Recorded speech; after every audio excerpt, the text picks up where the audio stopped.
Manifestation എന്ന് പറഞ്ഞാൽ നടപ്പിലാക്കുക എന്നാണ് അർത്ഥം. ഒരുപാട് മാനിഫെസ്റ്റേഷൻ മെത്തേഡ്സ് ഉണ്ട്. നമ്മൾ കേട്ടിട്ടുണ്ട് വാട്ടർ വെച്ച് മാനിഫെസ്റ്റ് ചെയ്യാം, എഴുതി മാനിഫെസ്റ്റ് ചെയ്യാം, അങ്ങനെ ഒരുപാട് മെത്തേഡ്സ് അവൈലബിൾ ആണ്. പിന്നെ എന്തുകൊണ്ടാണ് എല്ലാവർക്കും ഇത് വർക്കാവാത്തത്? ഏത് മെത്തേഡ് വേണമെങ്കിലും നമുക്ക് യൂസ് ചെയ്യാം മാനിഫെസ്റ്റേഷനിൽ. പക്ഷേ ചെയ്യുന്ന ആള് ചെയ്യുന്നതിന് മുൻപ് കുറച്ച് കാര്യങ്ങൾ മനസ്സിലാക്കിയിട്ടുണ്ടാവണം, അല്ലെങ്കിൽ ഇതൊന്നും വർക്കാവാൻ പോകുന്നില്ല. എന്തൊക്കെയാണ് നമ്മൾ ശ്രദ്ധിക്കേണ്ട കാര്യങ്ങളെന്ന് നോക്കാം. എല്ലാവരും ഒരു റിസൾട്ടിന് വേണ്ടി തന്നെയാണ് മാനിഫെസ്റ്റ് ചെയ്യുന്നത്. പക്ഷെ നമ്മൾ ഒരുപാട് റിസൾട്ട് ഓറിയന്റഡ് ആയി കഴിഞ്ഞാൽ അത് കിട്ടാൻ താമസിക്കും, ചിലപ്പോൾ കിട്ടാതെ തന്നെ വരും. അതെങ്ങനെയാണെന്ന് നോക്കാം. എനിക്ക് കുറച്ച് കാശ് വേണം, അതിനുവേണ്ടി ഞാൻ മാനിഫെസ്റ്റ് ചെയ്യാണ്, ഞാൻ അതിനൊരു എഴുതുകയാണ് ചെയ്യുന്നത്.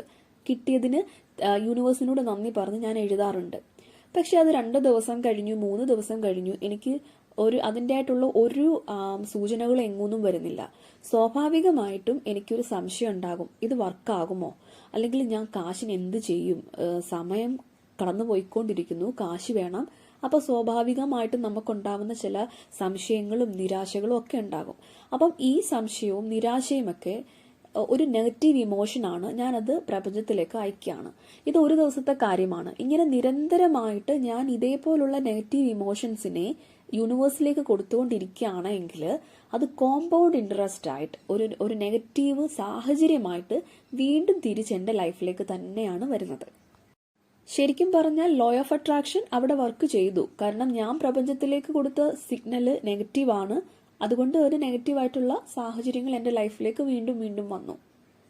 സോ നമ്മൾ റിസൾട്ടിന് വേണ്ടിയാണ് ചെയ്യുന്നതെങ്കിലും ഓവറായിട്ട് റിസൾട്ട് ഓറിയന്റഡ് ആകാതിരിക്കുക. ഒരു ഉദാഹരണത്തിന്, ഞാനിപ്പോൾ ഒരു എക്സാമിന് എനിക്ക് പാസ്സാവണം, അതിനുവേണ്ടിയാണ് ഞാൻ മാനിഫെസ്റ്റ് ചെയ്യാൻ ഉദ്ദേശിക്കുന്നത് എങ്കിൽ ഞാൻ അതിനൊരു ഇപ്പോൾ ഒരു 11 ഡേയ്സ് എഴുതുന്ന ഒരു മാനിഫെസ്റ്റേഷൻ ടെക്നിക്കാണ് ഉപയോഗിക്കുന്നതെങ്കിൽ 11 ദിവസം കഴിഞ്ഞ് തൽക്കാലം ആ മാനിഫെസ്റ്റേഷൻ അവിടെ ക്ലോസ് ചെയ്യുമ്പം ആ ചാപ്റ്ററും കൂടിയാണ് നമ്മൾ അവിടെ ക്ലോസ് ചെയ്യുന്നത്. പിന്നെ നമ്മൾ അതിനെക്കുറിച്ച് ഓവറായിട്ട് തിങ്ക് ചെയ്യാതെ വറിയാകാതെ ഇരിക്കുക. നമുക്കറിയില്ല അത് സംഭവിക്കുമോന്നും അറിയില്ല, സംഭവിക്കില്ലയോ എന്നും അറിയില്ല, എന്നാൽ പിന്നെ സംഭവിക്കുമെന്ന് തന്നെ അങ്ങ് വിശ്വസിക്കാം. അപ്പോൾ എപ്പോഴും നല്ലതിനെ ചൂസ് ചെയ്യാനുള്ള ഒരു മൈൻഡ് സെറ്റാണ് നമ്മളിവിടെ ഉണ്ടാക്കിയെടുക്കേണ്ട ആദ്യത്തെ കാര്യം. രണ്ടാമതായിട്ട് നമ്മളുടെ ഭാഗത്തുനിന്ന് എന്ത് എഫേർട്ടാണ് അതിനുവേണ്ടി ചെയ്യേണ്ടതെന്ന് നോക്കുക, അത് നിരന്തരം ചെയ്തുകൊണ്ടിരിക്കുക. അപ്പോൾ നമ്മൾ ഇതുവരെ കാണാത്ത പല വഴികളും നമ്മളുടെ മുന്നിൽ തുറന്നു വരുന്നത് നമുക്ക് മനസ്സിലാകും.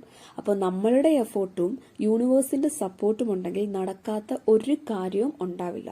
എന്തായാലും നടക്കും, ഉറപ്പ്.